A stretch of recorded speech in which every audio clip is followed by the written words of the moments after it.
Salut à tous et bienvenue dans ce nouveau tuto emoji où je vais vous montrer comment faire la nouvelle version du voleur de cœur, version un petit peu Halloween hantée on va dire. Pour commencer, on va faire un cercle. Une fois qu'on a fait notre cercle, on le sépare avec une ligne verticale à la moitié et une ligne horizontale à la moitié. Pour les yeux, de chaque côté de la ligne horizontale, on fait deux petites parenthèses de façon symétrique comme ça. Le nez, ici, juste en dessous les yeux, deux traits de chaque côté de la ligne verticale. Et ici, on dessine le bas du nez comme ça. Il a un nez assez large. La bouche, on fait juste un trait comme ça, légèrement tourné en bas pour montrer qu'il n'est pas content. Un petit trait comme ça pour le menton. Et ici, on sort un petit peu du cercle. Pour le menton, il a un menton bien marqué et une tête carrée. Pour ça, ici, on va rejoindre le côté du cercle avec un trait droit. Ici, on remonte verticalement, légèrement vers le dehors, donc toujours de façon symétrique. On part sur nos petites oreilles ici, au niveau des yeux. Et enfin ici, on augmente légèrement l'épaisseur du cercle, parce que c'est là où on aura nos cheveux. Et pour les cheveux, on fait des formes comme ça, un peu arrondies, un peu à la grecque, un peu. Voilà, donc on fait ça sur tout le long ici. Il va nous manquer les cornes, ici, de chaque côté. Donc pour ça, on fait deux belles cornes symétriques. Et puis courbées vers le dedans, comme ça. Ok. Et enfin, il va avoir des fissures sur son visage. Un petit peu en mode éclair, qui vont être en violet. Donc pour ça, et on peut aussi ici faire l'arcade des sourcils, comme ça, sans forcément dessiner les sourcils, mais juste l'arcade.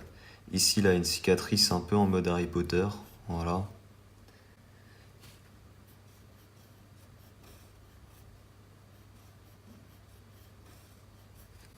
Et voilà du coup ce que ça donne pour le croquis au crayon. Pour l'ancrage, j'utilise un feutre noir Sakura. Je rappelle que vous pouvez retrouver mon matériel de dessin en description pour ceux qui veulent.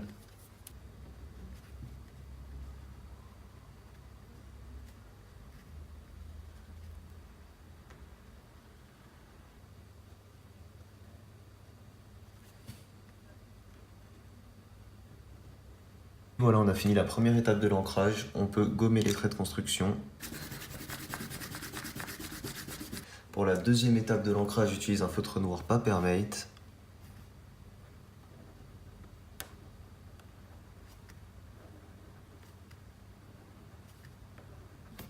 Et voilà. On peut passer maintenant à la couleur. Alors pour commencer, il nous faudra du rose et du violet. J'utilise Pastel Pink des Touch New. Et on va colorier les yeux et les cicatrices. Et ensuite, j'utilise une couleur un peu plus violet, Azalea Purple. Alors, il a un œil ici plus ouvert que l'autre, donc on va remédier à ça.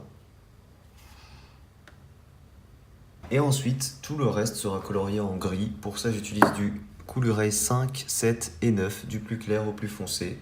On commence par le 5.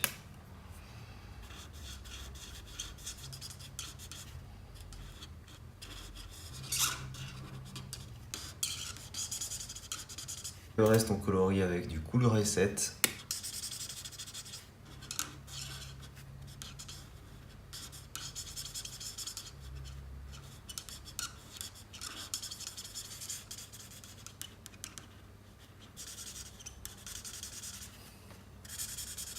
Et enfin, je termine avec du Cooluray 9 pour l'ombre.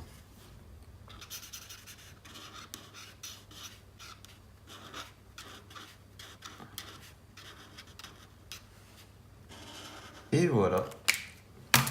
Le skin est terminé, j'espère qu'il vous plaît. Si c'est le cas, n'hésitez pas à laisser un petit pouce bleu. Dites-moi en commentaire vos idées de personnages pour les prochains tutos. Merci à tous d'avoir regardé la vidéo. Moi, je vous dis à très vite pour une prochaine. Ciao tout le monde.